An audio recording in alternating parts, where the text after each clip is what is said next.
On est le matin du 26 décembre, il est à peu près 6 heures du matin. On vient de partir d'Aruba. On a le vent derrière nous pour l'instant, donc on a placé la voile, la grande voile comme ça. On a un vent très léger en ce moment. Plus qu'on s'éloigne de l'île, plus qu'on va avoir de vent.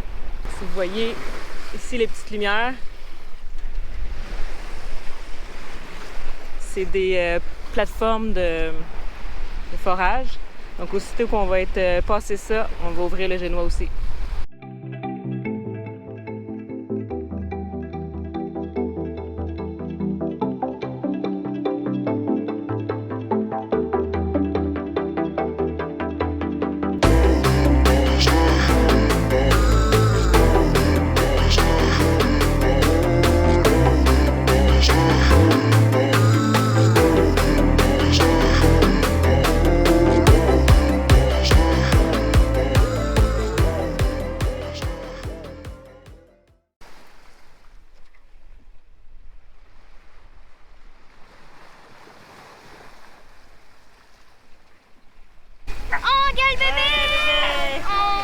Je l'ai filmé!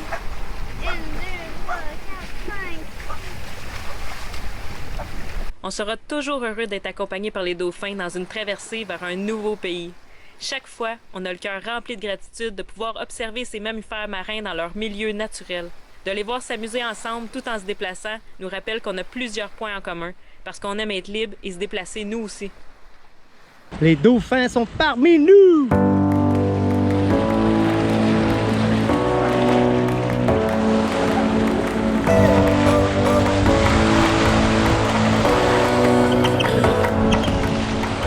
On essaie une nouvelle technique avec la gaffe. On a attaché la GoPro après pour faire des shots de dauphins en dessous de l'eau.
Dauphin!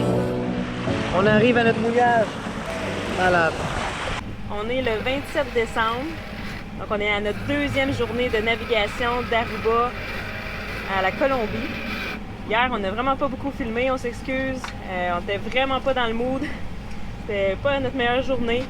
Avant-hier, après avoir fait notre check-out d'Aruba, on a appris que ça se pourrait qu'on soit même pas accepté en Colombie parce qu'on rencontre pas les exigences.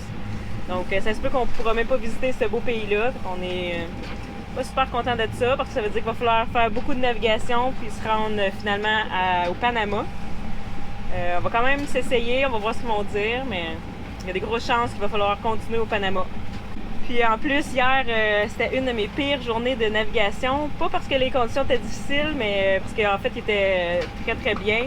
On avait un beau vent d'eau, 20 nœuds de vent, avec pas des grosses vagues. Puis on avait le courant qui nous aidait. Donc ça a super bien été, les conditions étaient comme parfaites. Mais j'ai une infection urinaire, donc j'ai passé une bonne partie de ma journée aux toilettes. Fait que quand tu vas en bas, en mer, ça donne mal au cœur. Donc là, quand je ressortais dehors, j'avais super mal au cœur. Ça a vraiment été difficile. C'était ma pire journée de navigation, je pense. Heureusement, j'avais des antibiotiques à bord. Donc là, j'en ai pris. Donc aujourd'hui, ça va mieux. Je vais essayer de plus filmer. Puis là, on a dormi à une petite île au Venezuela. Donc c'était vraiment drôle parce que on s'est comme accosté. C'est une petite île au milieu, là, entre Aruba puis le Venezuela. C'est tout petit, là. C'est une petite île qui a l'air comme un peu d'un papillon. Fait qu'au milieu, t'es comme protégé. Puis il y avait la Coast Guard vénézuélienne sur l'île. Donc il y avait à peu près 11 gars sur l'île. Ils étaient super gentils, ils nous ont laissé, mais pas s'ancrer, là, on s'est accroché à un genre de mooring, c'est comme plus une ligne qui traîne dans l'eau, là, qu'on s'est accroché dessus. On a passé la nuit là, c'était super calme. Donc ça fait du bien de se reposer. On s'est couché à comme 6 heures hier soir, là, donc on a eu un bon 9 heures de sommeil, ça fait du bien. Puis ils étaient vraiment gentils, ils sont venus nous jaser au bateau, ils nous ont rien demandé d'officiel. Ils sont pas venus à bord, mais ils ont jasé avec nous dans leur chaloupe à côté de Tepic pendant comme 1 heure. Ils parlent juste espagnol. Fait qu'on a eu une conversation espagnol, un peu anglais, mais à peine. Puis moi, je parle un petit peu espagnol, mais très peu, là. On réussit à se comprendre. C'était vraiment cool. Ce matin, on est parti à 5h30. Là, on a un bon 13 heures de navigation pour se rendre au bout, pour toucher la pointe de la Colombie. Donc, on voulait le faire de jour le plus possible. Le soleil va se lever dans pas trop long. Puis le reste va se faire à la lumière du jour. Parce qu'il y a beaucoup de dépression. Il y a aussi des pirates dans ce coin-ci. Donc, on espère pas en croiser. Donc, on a juste comme 1 heure de noirceur. Puis après ça, le soleil va se lever. On va pouvoir tout surveiller ça. Puis on espère se rendre en dedans de 13 heures. C'est 65 000 nautiques qu'on doit faire.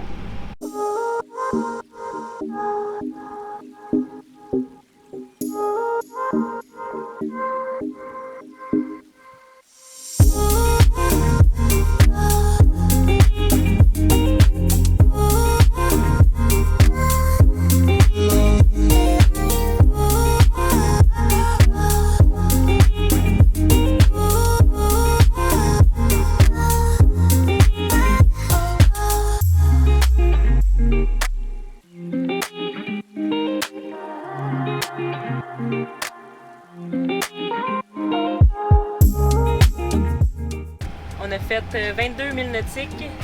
On est quand même proche de la côte. On voit la Colombie de nos yeux. Aujourd'hui, c'est vraiment calme. On a du 10 nœuds de vent derrière. Donc, c'est le vent apparent. Le vent réel, dans le fond, il y a à peu près 15 nœuds. Donc, on roule 5 nœuds. Ça va bien. On est content. Wouhou! Yes! On pense que c'est un maïs. Mais il a l'air gros parce que la canne est vraiment pliée.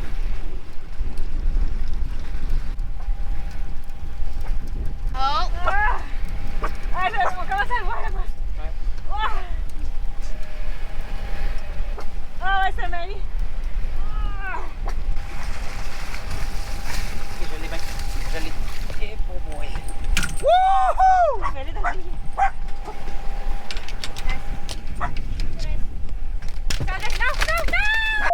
On l'a perdu! On est arrivé en Colombie. On est arrivé de soir vers 21h. On a mis l'angle dans le noir. Ça a super bien été. Puis ici, on est dans une baie protégée qui est quand même... l'océan est juste là. Mais parce qu'il y a comme un crochet dans la baie. On est protégé. C'est super calme, surtout le matin. Quand c'est des pays très montagneux, le vent monte l'après-midi. Je pense que c'est parce que le vent il descend des montagnes. En tout cas, il y a un phénomène avec les montagnes qui fait que l'après-midi, il y a plus de vent, comme en République dominicaine, vu que c'est très haut. On est à Cabo de la Vela. Donc aujourd'hui, on va aller explorer le village d'indigènes qui est juste devant nous. À fond, ici, on ne fait pas de douane pour aller à la terre. Ils sont vraiment retirés de la société. Ils ne nous demanderont pas notre passeport, rien. Puis on a hâte d'aller voir comment ça se passe dans leur village. On a hâte de rencontrer les personnes. On a notre ami Jay aussi qui s'est rendu un petit peu avant nous, qui est ici juste à côté de nous dans la baie. On va continuer le chemin ensemble. La navigation s'est vraiment bien déroulée pour se rendre jusqu'ici.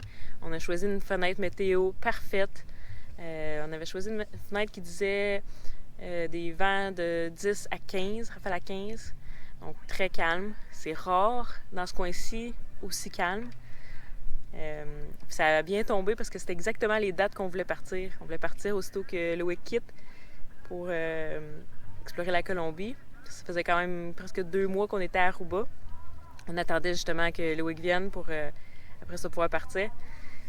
Puis ça a tombé que la fenêtre était parfaite dans les dates qu'on voulait descendre. Donc c'est super. Ça a été calme. Belle navigation au portant. Ça nous a pris, je crois, 23 heures en tout. On va essayer de faire notre entrée officielle dans le pays à Santa Marta. Dans quelques jours, peut-être. Amy, elle a plein de linge qui lui fait plus, puis moi aussi. Donc, on va donner tout ça à une petite famille. On filmera pas quand on va le donner, là, parce que on veut pas qu'ils se sentent mal ou quoi que ce soit. Donc, puis on va en apporter la nourriture aussi à chiens, parce qu'il y a plein de chiens errants, puis ils sont tous maigres, fait qu'on va aller les nourrir un peu. On n'aime pas ça, voir des chiens maigres. On était petits avec Wendy qui est un peu obèse. Fait qu'on retourne sur la plage. Ici, c'est la terre aride des Wayuu. Ils sont le peuple semi-nomade le plus important de Colombie. Ils comptent environ 700 000 personnes, fiers d'avoir su conserver leur tradition après des siècles de résistance. ¡Por el agua, go! ¡Por la orilla! ¡La orilla!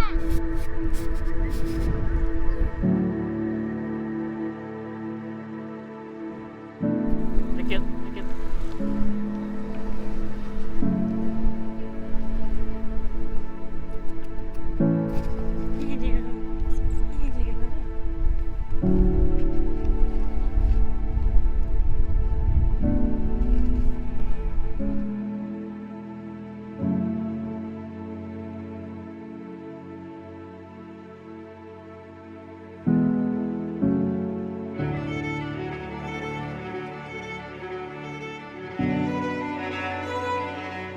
Uno, dos, tres.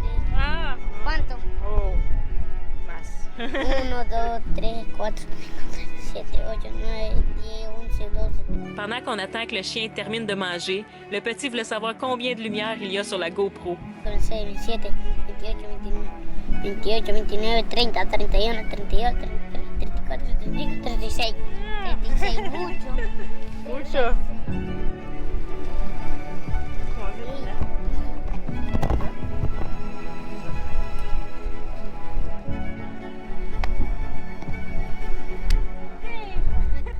Quedamos.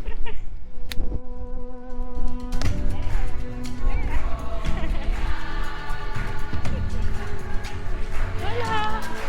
Faites des amis?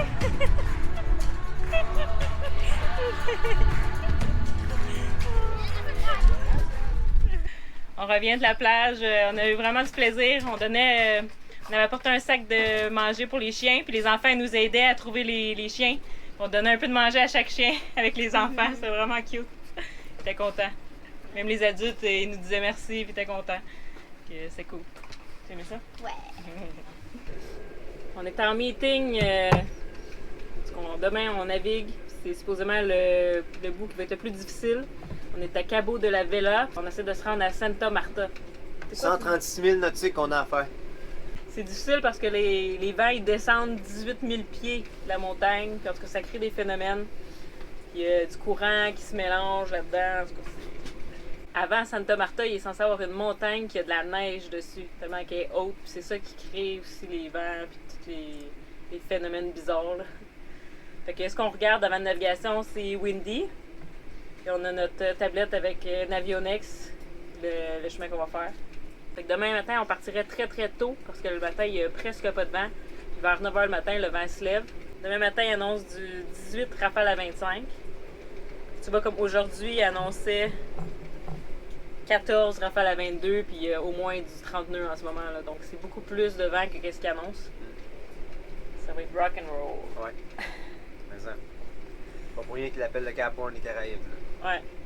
C'est ici, dans le fond, le bout plus difficile. Ce qu'on a fait avant, c'était facile. Donc on va longer la côte le plus possible, parce que plus qu'on est proche de la côte, plus qu'on est protégé un peu.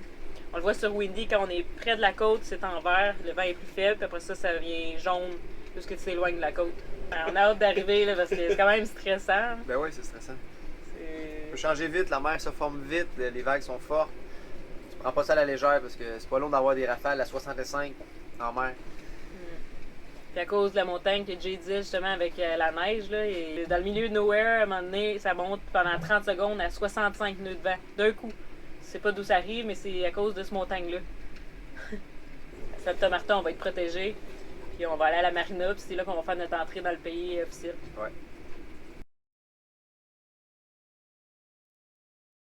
Attends, ça c'est mes là. Pourquoi là-dessus, ça. Attention.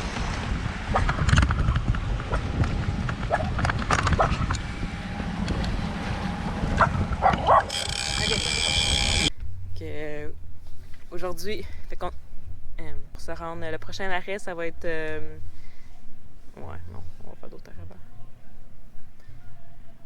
On va essayer de faire notre entrée officielle dans le pays. Voyons.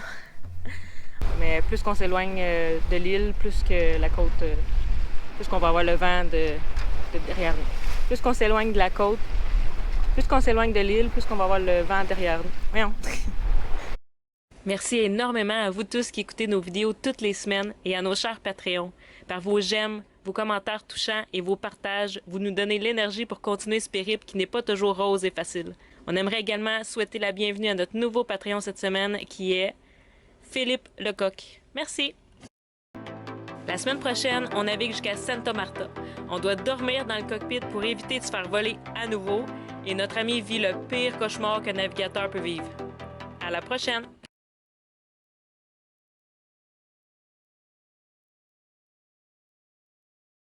J'adore quand maman me nourrit à la main. Ça me permet de rester couché et de manger en même temps. Maman a même trouvé de la nourriture pour chien. Contrôle de peso. En Colombie, ça veut dire de la nourriture pour le contrôle de poids. Peut-être qu'avec ça, je vais retrouver mon poids santé. Ouais! Un énorme merci également à nos commanditaires, l'équipe de Jet Set Art pour le linge et bien sûr le Sharpie sur la coque et le génois d'Atypique. Les gestions familiales Maurice Inc. pour l'iPhone 12 qui nous permettra de rester en communication avec notre famille. Et Patricia des distributions D. Hébert pour notre dinghy Caribé. Si vous aimeriez faire partie du projet Sailing Atypique vous aussi, écrivez-nous!